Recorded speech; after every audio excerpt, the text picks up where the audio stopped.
Para a gente começar o nosso bate-papo de hoje, vamos dar uma conferida no que o Bill Gates falou. What does that say to you about the economic outlook for the next few years? Well, it comes on top of the pandemic, where government debt levels were already very, very high, and there were already some supply chain problems. And so it's, likely to accelerate the inflationary problems that rich world economies have, and, force an increase in interest rates that eventually will result in an economic slowdown. So I'm afraid the bears on this one have a pretty strong argument that concerns me a lot. Eu vou falar um pouco mais sobre alguns aspectos sobre o que ele falou no vídeo, mas antes dá uma olhada aqui na carteira do Bill Gates e da ex-esposa dele, né? Essa é a Fundação Bill e Melinda Gates. Olha que interessante, nos 3 primeiros meses de 2022, eles só venderam ações. Você veja que eles venderam todas essas ações que você está vendo aí na sua tela. Então isso acaba convergindo com o que ele vem falando publicamente. Ele vem dizendo que ele está bem pessimista com a economia global e isso se refletiu aí nas suas estratégias de investimento. Um grande amigo do Bill Gates, que é o Warren Buffett, ele também vendeu, mas ao mesmo tempo ele comprou. Dá uma olhada aqui nas atualizações da carteira do Warren. Ele vendeu essas daqui que estão aqui embaixo, ó, são as empresas que ele acabou vendendo. Mas você veja que ele também acabou comprando. Né? Então você veja que os dois amigos aí, eles acabam meio que divergindo no que fazer sobre esse momento delicado que nós passamos. É claro que eu vou abordar sobre isso também aqui no nosso bate-papo. Mas eu quero complementar isso com uma segunda opinião também de uma pessoa muito importante, que é o Elon Musk. How do you assess our current economic situation? Well, predicting macroeconomics is always difficult, and one should assign probabilities to these things. But ironically, I did. Last year, people asked me what I think about the economy. I said, well, I think we might enter a recession in approximately spring of 2022. Called it. Nailed it.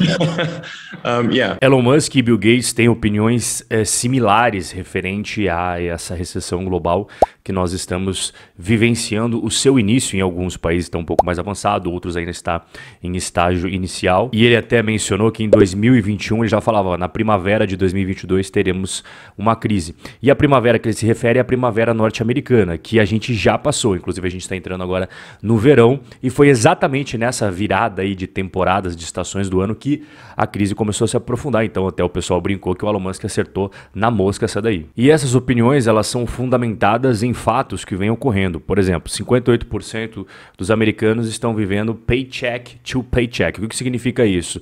O cara, ele gasta tudo que ele recebe. Se ele precisar gastar a mais e ele perder o emprego, por exemplo, ele não tem o que fazer, ele não tem uma reserva, né? Viver realmente de salário em salário. E o mais maluco para mim, né, de tudo isso é que 30% dos americanos que recebem mais de 250 mil dólares por ano, eles estão nessa situação de paycheck to paycheck. Eu não sei se você acompanhou os outros vídeos que eu falei bastante também do mercado imobiliário, que está bastante ligado com tudo isso que nós vemos falando, né?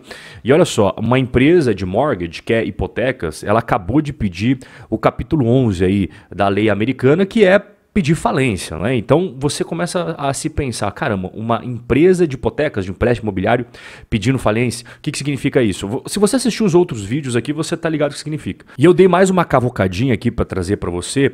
A gente tem aqui várias empresas, as maiores responsáveis por empréstimos imobiliários nos Estados Unidos, né? Quando a gente vai para a terceira posição, a Loan Depot, ela tem aqui uma importância maior que o Wells Fargo e maior que JP Morgan na originação de empréstimos imobiliários. E o primeiro trimestre dela de 2022 foi já com prejuízo. Isso daqui também acende mais uma luzinha no painel. E o mercado está muito preocupado, principalmente com a situação financeira dela, tanto é que nos últimos 12 meses as cotações caíram 88% na Bolsa Americana. A gente tem também aqueles barões do mercado imobiliário, que eles estão observando o ciclo imobiliário que eu expliquei nos últimos vídeos e começaram a vender propriedades de investimento.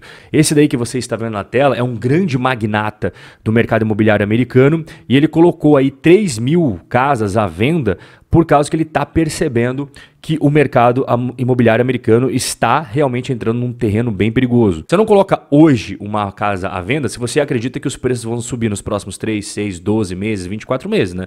Você vai colocar, inclusive, 3 mil de uma vez se você acredita que os preços eles vão ter uma redução bem drástica. É exatamente isso que ele acabou fazendo. O tema do vídeo de hoje não é especificamente o mercado imobiliário. Se você tem curiosidade sobre esse tema, eu vou deixar esses 2 vídeos aqui. Tem mais, inclusive, no canal, são todos muito recentes. Esses 2 vídeos, eles trazem uma análise bem profunda para você, tanto no mercado imobiliário americano, quanto no mercado imobiliário brasileiro. Esses vídeos vão te ajudar muito a entender tudo o que está acontecendo no ciclo imobiliário, tá? Saiba que o mercado imobiliário é feito de ciclos. É muito importante que você aprenda sempre a se localizar em que parte do ciclo que você se encontra no mercado em que você mora. A gente percebe que a situação dos brasileiros não é tão diferente assim do cidadão americano, né? Os endividados e inadimplentes atingiram o maior nível nos últimos 12 anos no Brasil. Olha só esses dados que preocupantes. 77% aí o percentual de endividados, que é o maior desde o início dessa pesquisa. Inadimplentes chegou a 28%, é o segundo maior nível dessa pesquisa, e o principal fator, o principal motivo dessas dívidas é o cartão de crédito. Se você se encontra numa situação de dívidas com cartão de crédito, rotativo, cheque especial ou outras dívidas caras aí que nós temos no mercado brasileiro, eu vou sugerir para você este vídeo aqui, tá? Esse vídeo vai te ajudar bastante porque eu mostro passo a passo para você o que você deve fazer num momento como esse. Tem muita gente no direct me mandando: Rob, perdi o emprego, o que eu devo fazer agora? Então vamos fazer um plano de emergência para você. Rob, eu tô com muita dívida, estou preocupado. Opa, então presta atenção nesse vídeo, vai te ajudar bastante. E aquela aí passo a passo que faz você sair dessa situação complicada com um projeto, é óbvio, né, execuível, um projeto de médio e longo prazo que transforme você de um devedor que vive em dificuldades financeiras e passe ao ponto de você se tornar um investidor. Mas isso é preciso você atingir vários passos. E é isso que eu mostro para você nesse vídeo aí. Você lembra ali no comecinho da nossa conversa que o Bill Gates comentou da questão de logística? E eu vou trazer um ponto bem importante para você sobre a questão da logística, porque o comércio internacional, 90% dele é feito através do quê? De transporte marítimo. E o que a gente viu na questão dos fretes marítimos, né? Entre o início de 2020 e o final de 2021, o preço do frete de um container da Ásia para o Brasil subiu 500%. Então, olha o período de tempo, é isso daqui, e o preço subiu isso daqui, né? Isso daí estoura diretamente na inflação, mas deixa eu continuar aqui. Para embarcar, por exemplo, um container de frutas para os Estados Unidos, os produtores brasileiros pagavam $4 mil em 2020, antes de estourar todos os problemas, né? Hoje, esse mesmo container de frutas, com o mesmo destino, ele sai do Brasil, vai para os Estados Unidos, está custando $11 mil. E não apenas os fretes, eles aumentaram muito, isso repercute diretamente no preço de todos os produtos que nós consumimos, como também nós tivemos o preço dos navios cargueiros subindo muito. Antes, quando você ia comprar uma nova embarcação, você tinha que esperar ali cerca de 9 meses a 12 meses, né? Hoje o prazo está de 2 a 3 anos. E não apenas o prazo aumentou, como o preço desses navios também aumentou de 35% a 50%. O comércio internacional é todo feito pelos mares. É pouca coisa que vai por avião, como eu mostrei para você agora. Mas dentro do Brasil, por exemplo, quais são as formas de transporte dos bens? Você é brasileiro, você deve imaginar que 61% é de caminhões, 21% são ferrovias, aí temos aqui cabotagem bem pequenininho, dutoviário aqui também pequenininho, hidroviário, não tem jeito, né? A maior parte aqui, ó, é tudo através de caminhões. E aqui eu já quero desmistificar, porque o pessoal pensa que só ferrovia ia resolver o problema do Brasil. Não é bem assim, tá? É importante você ter, claro, as ferrovias, mas é impossível eliminar os caminhões. Eu vou mostrar para você o porquê. É óbvio que os trens, eles queimam menos combustível, como vão fazer o seu transporte, do que os caminhões, né? Quando vão transportar o mesmo peso de carga e tal, acaba sendo mais econômico. Só que tem aqui um detalhe muito importante. Viagens longas são baratas por trem, mas viagens mais curtas são muito mais baratas com caminhões. E qual que seria esse ponto de neutralidade de custos, né? Quando a estrada deixa de ser interessante e a ferrovia passa a ser mais interessante. É naquele intervalo ali de 200 a 250 quilômetros. Então, menos do que isso tem que ser caminhão, senão é ineficiente da questão de custo. Acima disso, aí, sem sombra de dúvidas, as ferrovias. Então, você veja, a gente está muito defasado nas ferrovias, ferrovias no Brasil? Sim. Mas a gente nunca vai abandonar os caminhões. E já que os caminhões, eles são muito importantes, eles são a combustão e você precisa colocar diesel, né? E o que o diesel é derivado do quê? É do petróleo. Tanto o diesel para os caminhões quanto a gasolina para os carros em que todos nós usamos, motos, carros, todas as cidades têm motores a combustão que envolvem aí derivados do petróleo. O que aconteceu com o preço do petróleo nos últimos meses aí? Eles explodiram, né? Você veja aqui o preço do petróleo, aonde que ele chegou aí nos últimos dias, e especificamente nos caminhões eles não usam gasolina. Eles usam óleo diesel, né? E o preço do diesel no Brasil ultrapassou o da gasolina pela primeira vez em 12 anos. Só nos primeiros 6 meses desse ano aí, o diesel aumentou 36%. E aí veio o governo com uma solução paliativa para essa situação, que é uma situação extremamente complicada, que interfere diretamente na inflação e também na sustentabilidade do negócio dos caminhoneiros, né? Vamos até trazer, além do auxílio dos caminhoneiros, outras coisas que estão em pauta aí do governo. O auxílio de R$1.000 será pago a mais de 800 mil caminhoneiros. Também, auxílio gás vai pular aí de R$60 para R$120, e o Auxílio Brasil, que vai pular de R$400 para R$600. Eles vão começar dia 1º de agosto, serão pagos em 5 parcelas até dezembro de 2022. Aí fica a dúvida, né? Eu nunca vi um programa temporário de governo. Geralmente programas temporários de governo se tornam programas permanentes de governo, mas vamos esperar aqui como é que vai ser, mas o histórico mostra isso, né?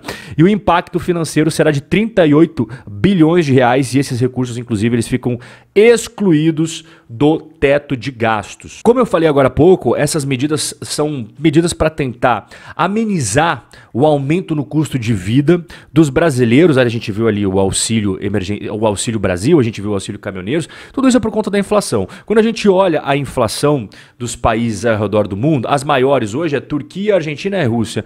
Mas veja só, a Turquia e a Argentina têm alguns problemas lá dentro estruturais complicadíssimos. A Rússia está envolvida num conflito armado e logo em seguida vem o Brasil. O que faz para você combater a inflação? Você aumenta a taxa de juros, né? Hoje a taxa de juros está em 13,25%, estão prevendo mais um aumento aí agora para agosto. Tem alguns caras aí falando de Selic em 20%, né? Mas eu não faço parte dessa galera mais extremista em relação a Selic em 20%. Isso daí seria um caos para o Brasil, não só para o Brasil, como para você, investidor que tem ações na Bolsa de Valores, tudo que tiver renda variável, marcação ao mercado de renda fixa, seria um desastre uma Selic a 20%, dependendo dos investimentos que você tenha. Eu vou até falar daqui a pouco sobre os investimentos, mas assim, vou deixar claro que eu não acredito em Selic 20%, tá? E já que a gente está falando sobre a repercussão disso daí nos investimentos, você tem um setor que foi muito prejudicado por tudo isso que a gente falou até agora aqui no nosso vídeo, é Magalu, Via Varejo, Americanas, as varejistas tradicionais aí. Por que essas empresas especificamente estão caindo bastante? Eu separei aqui os 3 principais motivos para isso acontecer. Primeiro, a inflação. Diversos produtos aumentaram seus preços e a Magalu, a Via Varejo tiveram dificuldades em repassar o aumento de custos ao preço final para o consumidor. Por quê? Porque o brasileiro está com menos poder aquisitivo. Então, se você repassar mais ainda aumento de preço, aí que ele não vai comprar, tá? Aí que realmente ele vai fechar a torneirinha das compras. Então elas deram uma segurada. Só que toda vez que você tem aumento de preço e você não repassa isso para o cliente, a sua margem fica comprimida. Segundo ponto, juros elevados, tá? Os consumidores que compram no crédito ou que já têm dívidas, eles estão com menos espaço no orçamento para fazer novas compras, justamente devido ao pagamento dos juros mais altos. Então o cara que tem dívida no cheque especial, o cara que tem dívida no cartão de crédito, está lá no rotativo, não consegue pagar a fatura inteira, né? O cara que está devendo aquelas dívidas caras que vão acumulando, ele vai ter que separar uma parte cada vez maior do orçamento dele para pagar essas dívidas. Então sobra menos dinheiro para ele comprar lá alguma coisa nova na Magalu, alguma coisa na Via Varejo. E o terceiro ponto é o aumento da concorrência. Shopee, Mercado Livre, AliExpress, Amazon, Shein, tá? Todas essas empresas aí entraram pesado, inclusive no mês de maio. A AliExpress, o Mercado Livre, a Shopee, todas elas tiveram muito mais visitas do que a Magalu e a Via Varejo em seus respectivos sites. Isso daí eu, inclusive, postei nos meus stories, tá? Eu postei o gráfico bonitinho lá para você. Então fica aí o convite para você sempre estar me seguindo nas redes sociais para você ver esse tipo de conteúdo. Quando a gente olha os últimos 12 meses, o Ibovespa está caindo 23%, A bolsa americana está caindo 13,62%. Eu mostrei aqui vários pontos delicados e aí a pessoa fica pensando, pô, será que vale a pena investir? E aqui que está o ponto crucial do vídeo de hoje. Eu sempre gosto de mostrar as coisas como elas são para você não ser pego desprevenido lá na frente, tá? Poxa, eu não imaginava isso, pô, eu achava que seria melhor. Não, a gente pensa as coisas como realmente elas estão acontecendo, mas a gente age em cima disso com base em conhecimento, tanto conhecimento teórico quanto conhecimento prático. A gente pega tantos estudos fundamentados em pesquisas quanto a sabedoria de pessoas que já têm, ó, décadas e décadas e décadas na bolsa de valores. Eu vou completar daqui a pouquinho 10 anos de bolsa de valores, mas eu sempre escuto os caras que têm 20, 30, 40. Inclusive aqui vem um conselho muito importante de um cara que tem muito mais tempo aí sobre momentos como esse que nós estamos vivendo. A história fornece uma visão crucial sobre as crises de mercado. Elas são inevitáveis, dolorosas e, em última análise, superáveis. Olha que importante. Então, assim, crise sempre vai existir. E nós estamos, sim, vivendo uma delas. Elas são ruins, com certeza. Elas são dolorosas, não tenha dúvida disso. Mas elas são superáveis. Então, não vai pensando que o mundo vai acabar nessa crise, porque toda crise passada todo mundo pensou a mesma coisa e a gente passou. Segundo conselho sábio, uma desaceleração no mercado, né, uma virada aí nos mercados, não incomoda. É uma oportunidade de aumentar a nossa participação em grandes empresas com ótima gestão a bons preços. Imagine você querer comprar um PlayStation e ele está a R$5.000. Você conhece o valor do PlayStation e sabe que o preço é R$5.000. Passaram-se 6 meses, esse mesmo PlayStation que você conhece, o valor dele não tem mais o preço de R$5.000, ele tem o preço de R$3.500. Você hesitaria em comprar o PlayStation? Afinal de contas, os fundamentos dele não mudou. O que mudou foi apenas o preço. O valor permanece o mesmo. Então por que você não pensa isso quando o assunto é investimentos? Se aquela ação que você gostava antes, ela não perdeu os fundamentos, ela continua vendendo bem, ela continua lucrando, ela tem margens, ela tem vantagens competitivas, por que agora você não gosta dela? Sendo que a empresa não mudou, a única coisa que mudou foi o preço. Esse raciocínio vale para fundos imobiliários, esse raciocínio vale para stocks, esse raciocínio vale para REITs. E aqui eu já puxo o terceiro ensinamento. Você ganha a maior parte do seu dinheiro em um mercado em baixa, mas você não percebe isso na hora. E é por esses motivos que eu sempre estou publicando tanto a carteira no Brasil quanto a carteira nos Estados Unidos, aportes mensais, consecutivos, regulares, bem disciplinados em ativos de qualidade. Se for para sair com um ensinamento apenas do vídeo de hoje, é que crises vão sempre existir.